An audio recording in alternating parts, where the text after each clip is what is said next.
నిమిషం.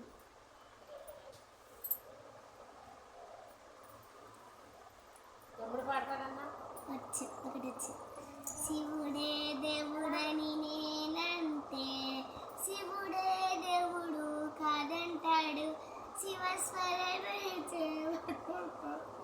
శివయ్య శివయ్య శివయ్య ఆడు చూడక్కో ఆడికి అదే పాట వచ్చి అందుకే టెస్ట్ చేద్దామని దిగ్గుపడిపోతున్నాడు. అక్క మళ్ళీ ఫస్ట్ కాడి నుంచి పాడుతున్నాడు. నన్ను డిస్టర్బ్ చేయలేదు. శివుడే దేవుడని నేనంటే శివుడే దేవుడు కాదంటాడు శివస్వరనే చేయవద్దంటాడు శివయ్య శివయ్య హిమాయ శివయ్య శివయ్య నాకేమి తెలీదయ్యా పరమాగంటుడని నేనంటే గరణాగంటుడు కాదంటాడు గంగిరెడ్ల కాస్తాడని నిన్నంటాడు